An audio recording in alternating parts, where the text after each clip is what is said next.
다 함께 주님 가르쳐 주신 기도 드리심으로 월요일 새벽 기도회를 시작하겠습니다. 하늘에 계신 우리 아버지여, 이름이 거룩히 여김을 받으시오며 나라에 임하옵시며 뜻이 하늘에서 이룬 것 같이 땅에서도 이루어지이다. 오늘날 우리에게 일용할 양식을 주옵시고 우리가 우리에게 죄 지은 자를 사하여 준 것 같이 우리 죄를 사하여 주옵시고 우리를 시험에 들게 하지 마옵시고 다만 악에서 구하옵소서. 대개 나라와 권세와 영광이 아버지께 영원히 있사옵나이다. 아멘. 다 함께 찬송가 545장, 찬송가 545장, 이 눈에 아무 증거 아니 베어도 함께 찬양하시겠습니다. 통일 찬송가는 344장입니다.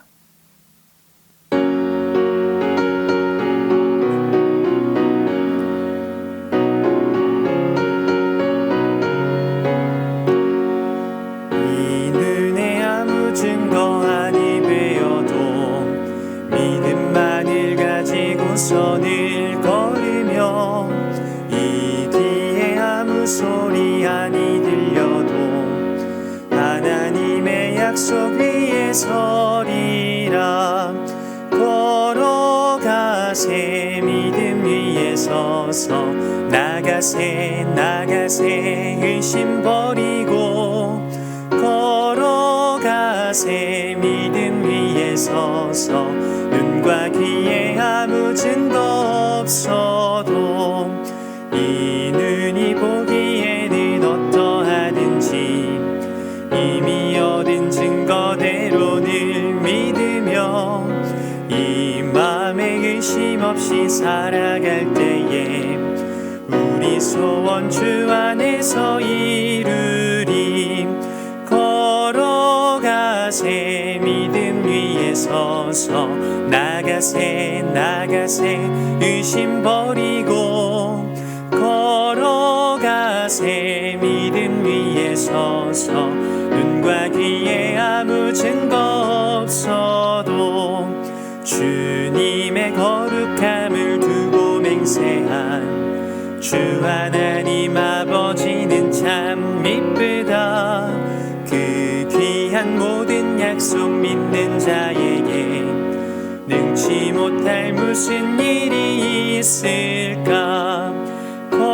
걸어가세 믿음 위에 서서 나가세 의심 버리고 걸어가세 믿음 위에 서서 눈과 귀에 아무 증거 없어도. 아멘. 오늘 함께 나눌 성경 말씀은 창세기 4장 1절부터 8절까지 말씀입니다. 창세기 4장 1절부터 8절까지 말씀, 우리 함께 한 목소리로 합독하시겠습니다. 아담이 그의 아내 하와와 동침하매 하와가 임신하여 가인을 낳고 이르되 내가 여호와로 말미암아 득남하였다 하니라. 그가 또 가인의 아우 아벨을 낳았는데 아벨은 양치는 자였고 가인은 농사하는 자였더라.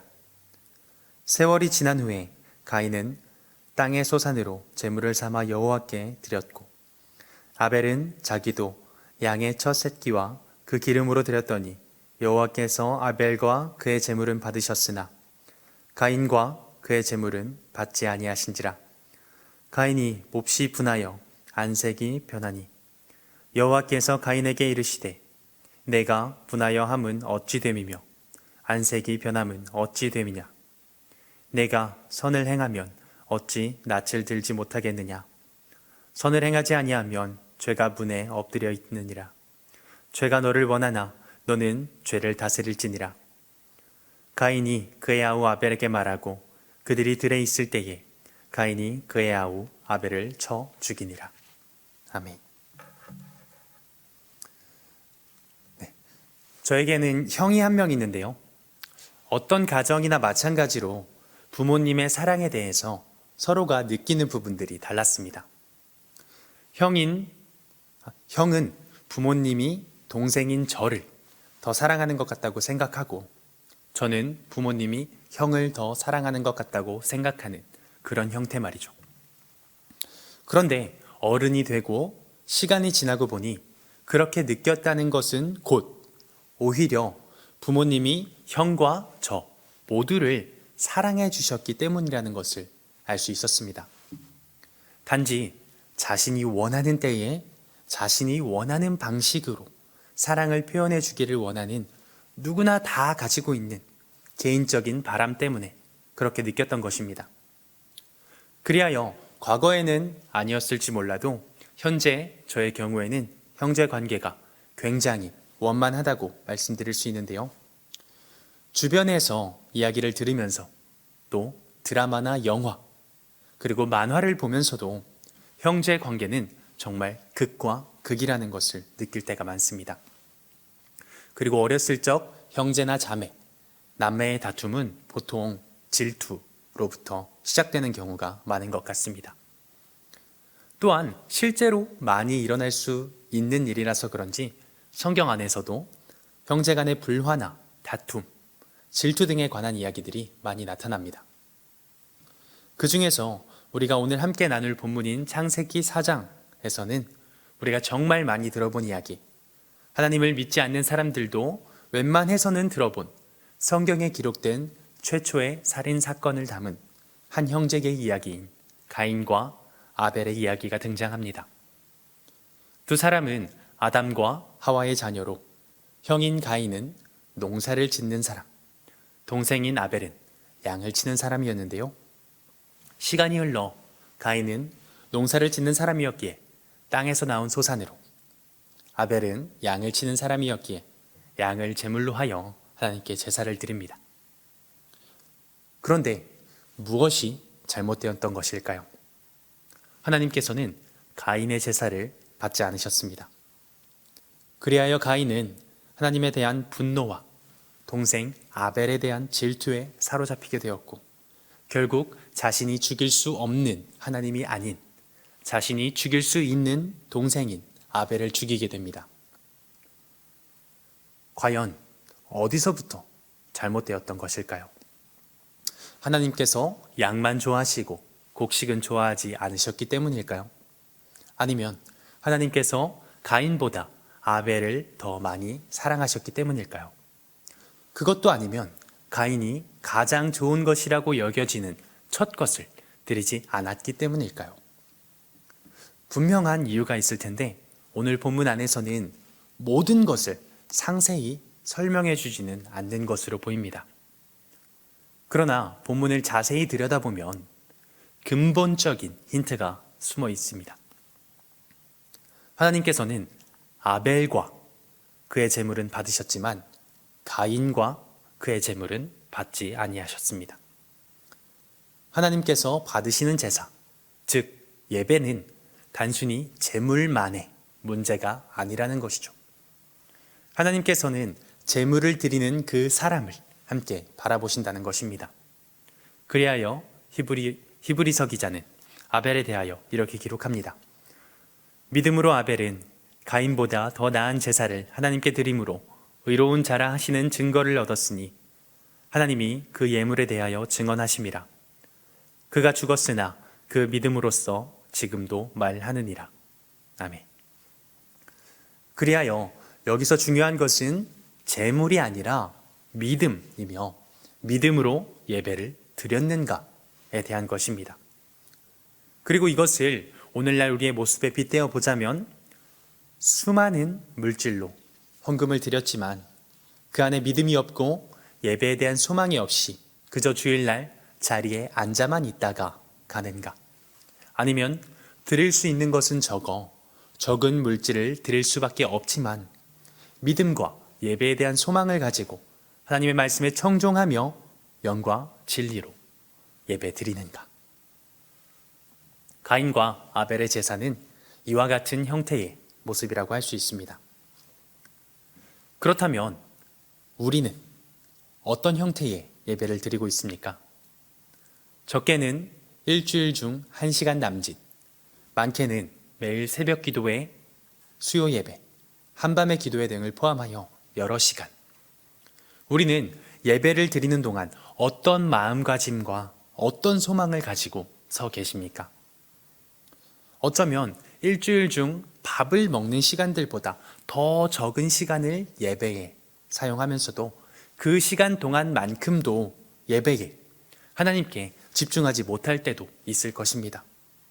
너무나 부끄러운 이야기이지만 저 또한 예배에 온전히 집중하지 못하는 순간들이 적지 않습니다. 그러나 확실하고 분명한 것은 최소한 예배를 드리는 동안만큼이라도 우리는 믿음으로 또 영과 진리로 하나님 앞에 나아갈 수 있어야 한다는 것입니다. 하나님께서 기뻐하시는 예배자가 되어 하나님께서 받으시는 예배를 드릴 수 있어야 합니다. 그리고 그렇게 조금씩 우리의 삶이 예배가 될 수 있도록 노력해야 합니다. 그렇지 않고는 우리의 예배의 의미가 상실됩니다. 평생을 주일마다 예배의 자리에 나와 예배를 드렸지만 만약 하나님께서 우리의 예배를 받지 않으셨다면 우리의 삶은 굉장히 허탈할 것입니다. 그리하여 어쩌면 가인처럼 하나님께 분노하고 다른 사람을 질투하거나 또 미워하게 될 위험도 있습니다. 또한 가인처럼 직접 육체적인 살생은 하지 않을지라도 우리의 마음으로 다른 이들을 살인하게 될 수도 있습니다. 그렇게 우리를 사로잡기 위해 도사리고 있는 죄에 잡아먹히게 될지도 모릅니다. 하지만 우리가 그 가운데서 하나님을 향한 올바른 믿음과 예배에 대한 소망을 가지고 하나님이 원하시는 예배자가 되어 하나님이 받으시는 그런 예배를 드리며 나아갈 때 우리 안에 있는 그 어떤 악한 죄의 마음도 모두 사라질 것입니다.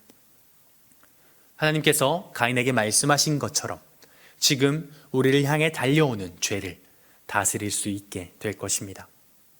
우리와 함께 계시며 우리를 사랑해 주시는 가장 좋은 아버지인 주님께서 우리를 지키시고 보호하시며 우리를 안아주실 것이기 때문입니다. 그렇기에 2022년 한 해를 예배 중심, 선교 지향이라는 표어를 가지고 나아가는 저와 우리 백석대학교의 성도님들이 온전한 예배, 우리가 중심으로 삼아야 하는 그 예배가 어떤 예배인지 또 그 예배를 어떻게 드리며 나아가야 하는지를 깊이 생각하며 우리의 삶과 우리의 예배가 하나가 되어 하나님께서 기뻐하시는 예배자가 되실 수 있기를, 또한 그 안에서 우리가 하나가 되어 함께 예배하며 예배의 기쁨을 회복하며 나아가실 수 있게 되기를 간절히 소망합니다. 이 시간 함께 기도하겠습니다. 우리의 마음을 모두 아시는 주님, 오늘 우리가 가인과 아벨의 이야기를 통해 하나님께서 받으시는 예배가 어떤 예배인지, 하나님께서 예배자에게 원하시는 마음이 어떤 마음인지에 대해서 함께 나누었습니다. 우리가 오늘 기도하는 이 시간 하나님의 마음을 생각하고 바라보며 헛된 예배, 하나님께서 받지 않으시는 예배가 아닌 하나님께서 원하시는 예배를 드리며 나아갈 수 있게 되기를 다짐하오니 우리의 마음의 중심에 하나님을 향한 믿음과 예배에 대한 소망이 자리 잡게 하여 주시고 우리의 삶이 예배의 삶이 될 수 있도록 인도하여 주옵소서. 나아가 하나님께서 세우시고 부르신 우리 백석대학교회를 이끌어 가시는 담임 목사님께서 앞으로의 사역들을 위해, 우리의 교회 공동체를 위해 또 다양한 기도의 제목들을 가지고 기도원에 다녀오십니다. 가시는 길부터 돌아오시는 길까지 하나님께서 지켜주시고 성령의 임재가 충만한 가운데서 하나님과의 깊은 교제 가운데서 새 힘을 얻고 나아가실 수 있도록 인도하여 주옵소서. 생명을 주관하시는 하나님, 지난주 하나님의 은혜로 이수연 사모님께서 셋째 아이를 출산하였습니다. 그러나 출산 과정 중에 조금의 문제가 생겨 제왕절개로 출산을 진행하였는데 아기가 골반에 끼어 멍이 많이 들고 눈에 각막 출혈이 생겼다고 합니다. 사모님과 아이가 몸과 마음을 회복하는 과정 중에 하나님 함께하여 주시고 건강이 잘 회복되어 하나님께 영광을 올려드리며 나아가는 감사와 기쁨이 넘치는 가정이 되게 하여 주옵소서. 감사합니다. 예수님의 이름으로 기도드립니다. 아멘. 시간 우리 함께 주님의 이름을 한번 부르시고 각자의 기도 제목을 가지고 기도하며 나아가시겠습니다. 주여, 언제나 어디서나 우리의 마음의 중심을 바라보시는 하나님, 오늘도 우리가 이 새벽에 하나님을 바라보며 기도의 자리로 나아갑니다. 시간 우리가 하나님께 기도할 수 있다는 것이 얼마나 귀한 일인지를 기억하며 하나님의 나라와